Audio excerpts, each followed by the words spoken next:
The black maid wiped glass in silence, until the CEO's team tried to remove a Japanese guest for refusing to speak English. That's when the maid opened her mouth, in perfect Japanese, and silenced the entire hotel.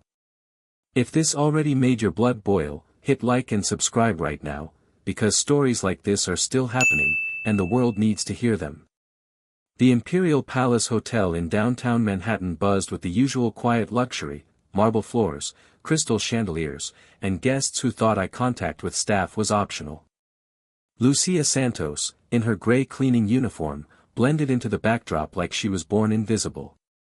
That was the point. In this world, the black maid is meant to be seen only when there's a spill on the floor. But today, there was something in the air. Near the front desk, a sharply dressed Japanese woman stood still. Her silence was loud. Her posture regal.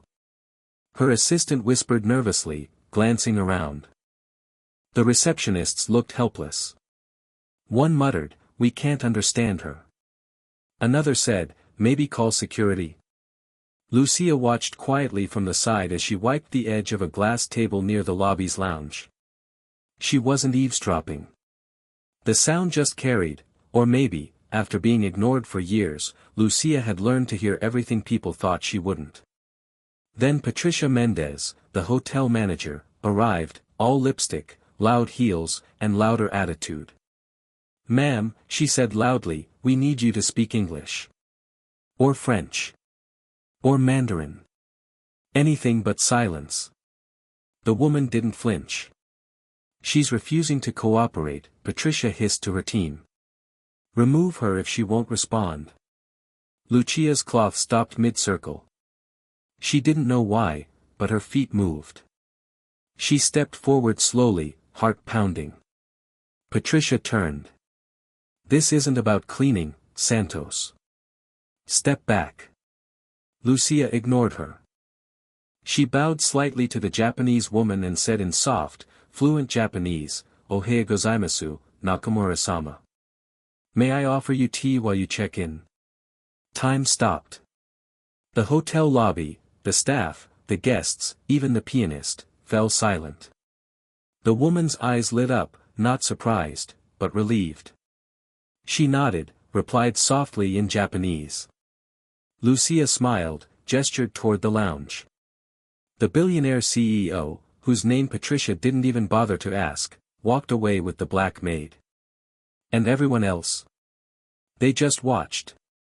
Lucia didn't look back. She knew exactly what she had just done. The moment they entered the private lounge, Lucia gently closed the glass door behind them. The hum of the lobby faded, replaced by a stillness that felt sacred. She guided the woman to a velvet chair and lowered her head respectfully, not out of servitude, but something deeper, recognition. Outside that glass, people saw her as just a maid. But inside this room, she was something else. And somehow, the woman knew it too. Back in the lobby, Patricia was pacing in tight, angry circles. "Did anyone know she spoke Japanese?" she snapped. No one answered. "She embarrassed me in front of a high-profile guest," Patricia hissed. A maid. A maid just hijacked my lobby. But for Lucia, this wasn't about power. It was survival. Every day, she cleaned invisible. Elevator buttons smeared with fingerprints. Wine stains under cocktail tables. She knew the rhythm of vacuuming without making noise, the timing of disappearing before the elite felt uncomfortable in her presence. That was the unspoken job description. Most guests never looked her in the eye. Most staff didn't either. And Patricia? She barely knew Lucia's last name. In her first month, Lucia had overheard Patricia say, "I don't want the front desk looking like the Bronx. Put the dark ones in housekeeping. It keeps things classy." Lucia hadn't flinched. She had wiped down the hallway mirror and filed the memory away, just like she did with the others. Like the time a black couple got placed near the noisy ice machine while the white couple behind them got upgraded, by accident. Or when a Nigerian businessman was told no suites were available, then a white guest was handed keys to one 5 minutes later. Lucia didn't speak then. She studied. She waited. Not because she was scared. But because she was smart. She knew storms don't start with thunder. They build in silence. And while Patricia played queen behind the reception desk, Lucia mapped the palace from the shadows. Every racist smirk. Every fake smile. Every protocol twisted to humiliate. That morning, when she saw how the Japanese guest was being treated, like a threat for speaking her own language, Lucia didn't think. Her body moved. Because sometimes, silence isn't submission. It's preparation. Patricia stood frozen near the check-in desk, her hands clenched just tight enough to leave little crescent marks in her palm. Her eyes were still locked on the glass doors of the lounge, where Lucia and the guest had disappeared just moments ago. "Who the hell does she think she is?" she muttered under her breath. "She's a maid." Guests nearby looked away awkwardly, pretending not to hear. Staff pretended to be busy. But the tension didn't go unnoticed. Inside the lounge, Lucia poured tea into delicate porcelain cups, steady hands, smooth movements. Her accent, even after years of disuse, was nearly perfect. The guest, Ms. Nakamura, responded in soft Kyoto Japanese, her voice calm, respectful. Lucia offered a warm smile and a gentle nod. The ritual was ancient, quiet, full of intention. Patricia burst in without knocking. "Santos. My office." "Now," she barked, eyes wide, voice trembling with contained rage. Lucia didn't flinch. She didn't even look up. "MS." Nakamura spoke first, this time in English. "Excuse me. Miss Santos is currently assisting me. You can wait outside." It wasn't loud. It wasn't rude. But it hit Patricia like a slap. "You don't understand," she began. Ms. Nakamura slowly placed her cup down. "No, ma'am. I understand perfectly. You're interrupting." For a long second, Patricia didn't move. Then she turned and walked out, not because she wanted to, but because every eye in the lounge was now watching. And she had no idea who Ms. Nakamura really was. Lucia quietly resumed pouring the tea. "I'm sorry," she said in Japanese. Ms. Nakamura looked up. "For what?" "For letting them speak to you like that." "You didn't," she replied. "You stepped in when no one else did. That matters." Lucia gave the faintest nod. Meanwhile, out in the hallway, Patricia was spiraling. "I want her file. Now. I want to know where she's from, where she worked before. Who hired her?" One assistant whispered, "She has a degree from Kyoto University, in linguistics." Patricia blinked. "That's impossible." Another assistant added, "She taught there for years before moving here." A chill ran through Patricia's spine. Suddenly, her enemy wasn't just a maid. She was someone educated. Dangerous. Controlled. And worst of all, someone she had humiliated, publicly. Downstairs, word spread fast. That the quiet black maid spoke flawless Japanese. That she handled a billionaire guest better than upper management. That the manager had screamed at her in front of everyone, and been put in her place. Lucia returned to her duties like nothing happened. She picked up her cleaning cart and began polishing the chrome elevator buttons with the same calm precision as always. But in her eyes, something had shifted. Not pride. Not defiance. Power. And Patricia could feel it. "If this happened right in front of you, what would you do? Tell me in the comments, I read every one. And if you want justice as much as I do, hit subscribe." Hours passed, but Patricia didn't calm down. She paced her office, slamming drawers, snapping orders, yelling into her phone like a dictator losing control. "How the hell did a maid become the face of guest relations today?" she spat. Her voice bounced off the glass walls, sharp and bitter. But the woman she was trying to crush was upstairs, calm as ever. Lucia sat across from Ms. Nakamura in the executive lounge, sipping tea as if she had done this 1,000 times before, because she had. "You learn Japanese formally?" Ms. Nakamura asked, switching gently between languages. "Not just from books." Lucia nodded. "Kyoto University. I was a professor. Cultural linguistics, specializing in silence." Ms. Nakamura raised her eyebrows. "That explains the tea ceremony. Your posture. Even your pauses." Lucia smiled faintly. "Silence speaks louder than noise, when used right." She looked down at the teacup. Her fingers trembled just slightly, not from fear, but from memory. "It's been 10 years, she added softly. "Since I left that life." Ms. Nakamura tilted her head. "Why?" Lucia hesitated. "My wife passed. Everything changed after that. I didn't want lectures or titles or meetings anymore. I just needed a job where no one asked questions."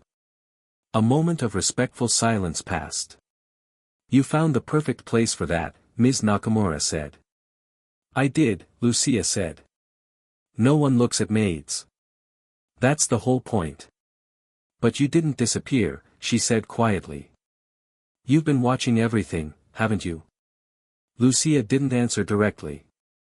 She placed her empty teacup on the table, aligning it perfectly with the saucer. "People like Patricia think silence is weakness," she said finally.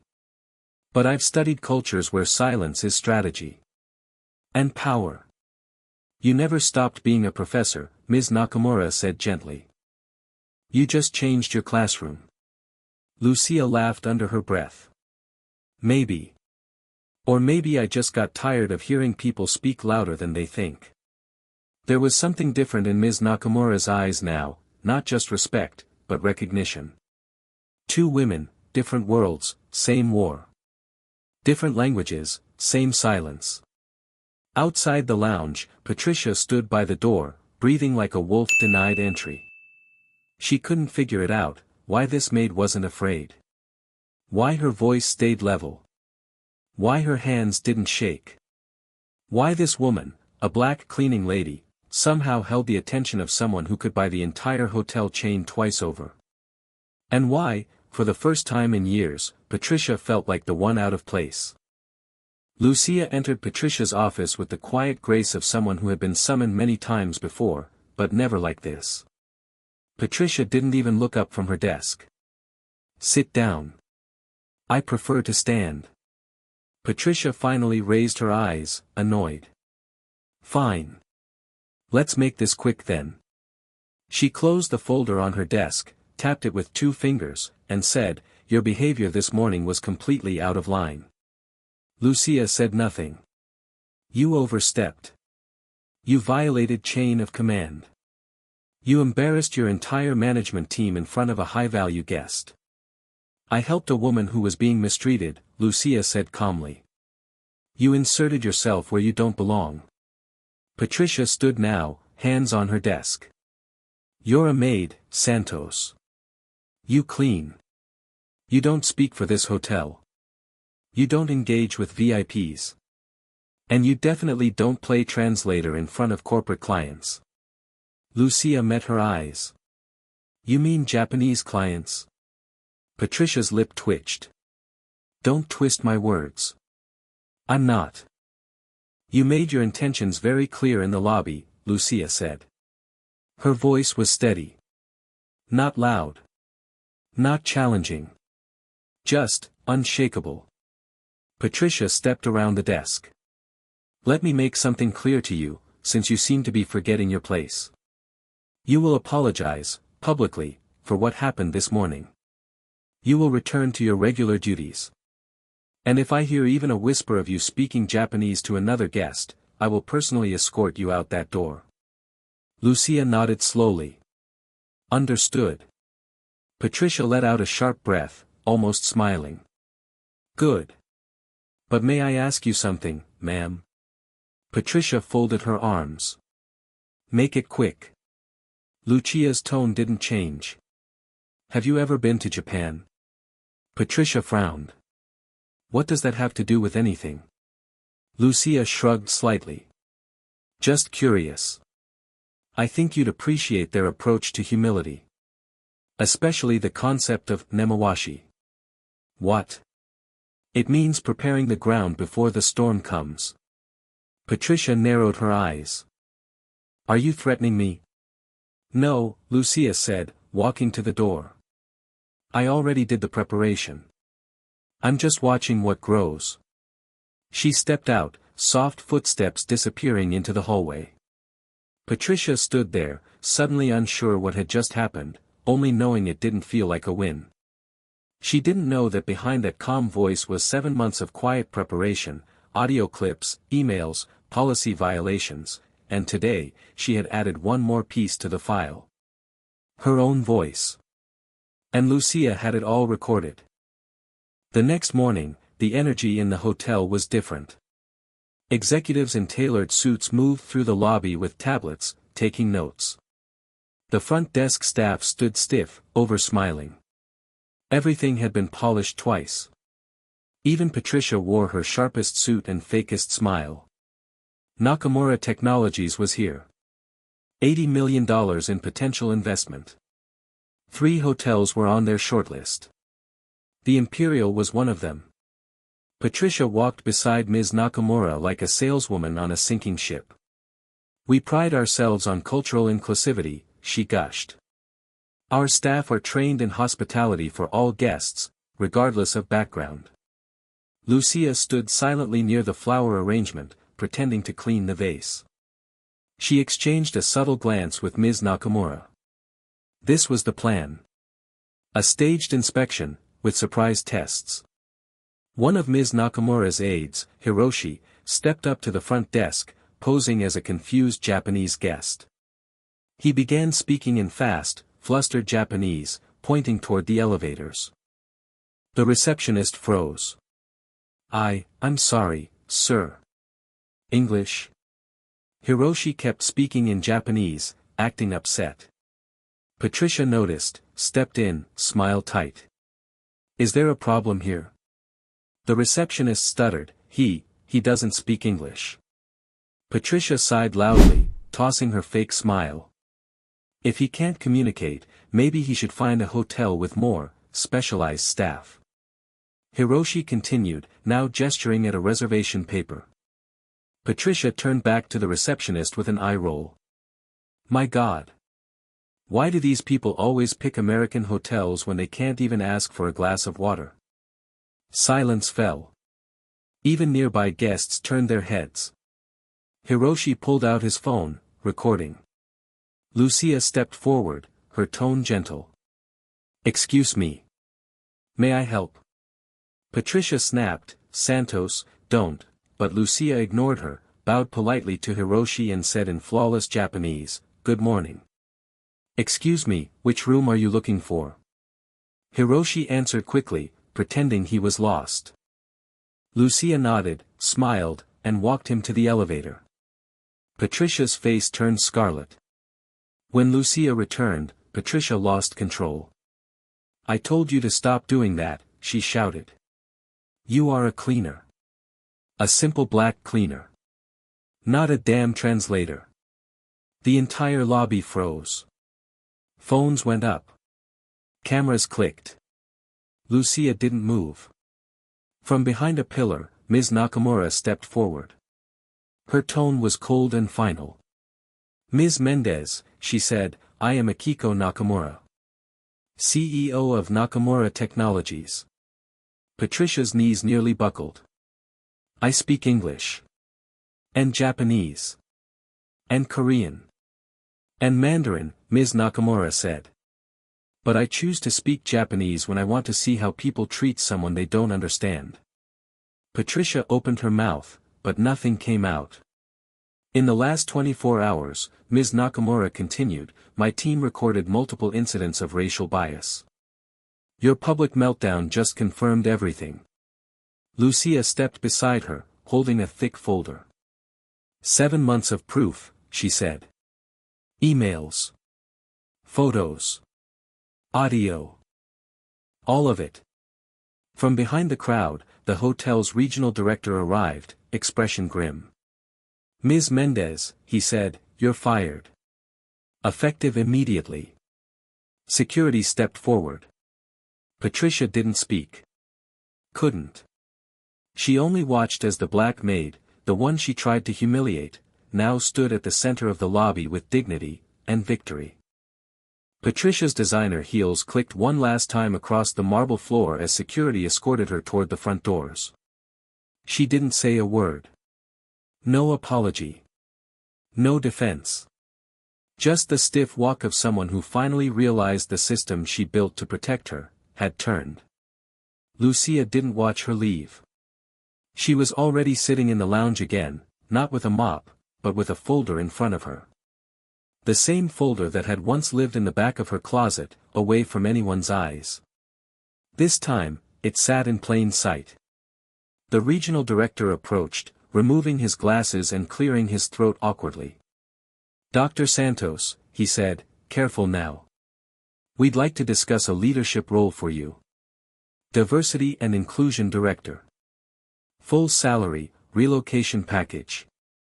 Whatever you need. Lucia looked at him kindly. Thank you, she said. But I've already accepted another offer. Ms. Nakamura appeared behind him, smiling. We're building a new global ethics division. We want Lucia to lead it. The director stepped back without protest. He knew the conversation was over. Lucia stood, shook hands with both, firm, steady. Later that week, a press release shook the hospitality world. Nakamura Technologies had acquired the Imperial Hotel chain, citing a new global commitment to equity, ethics, and inclusive culture. At the center of the announcement stood a photo, a black woman in a gray business suit, standing in the same hotel lobby where she was once ignored, now leading a team of professionals. Her nameplate didn't say, Maid. It said, Lucia Santos, Global Director, Corporate Ethics. 6 months later. Lucia's office overlooked a skyline she never imagined she'd reach again. Her desk was clean, her bookshelves full of journals, awards, and tea sets. She still brewed Japanese tea every morning, not because she had to, but because she wanted to. A knock came. Ms. Nakamura stepped inside, holding a file. Another hotel asking for diversity training. Lucia smiled. Let's teach them how silence works. They shared a quiet laugh, two women from opposite sides of the world, now joined by a war they won without shouting. Patricia. She never worked in hotels again. The viral video of her outburst hit 3.2 million views. Universities used it in diversity lectures. Blogs titled it, How Racism Ends Careers. She now worked behind a retail counter, name tag crooked, voice always tired. Every time someone raised their voice at her, she remembered the voice she once silenced, and the one that silenced her back. Lucia never gloated. Because true power doesn't need noise. It just needs truth, and time. If you believe this should never happen again, share this now. And to my USA, UK, and Canadian viewers, your voice is power. Use it.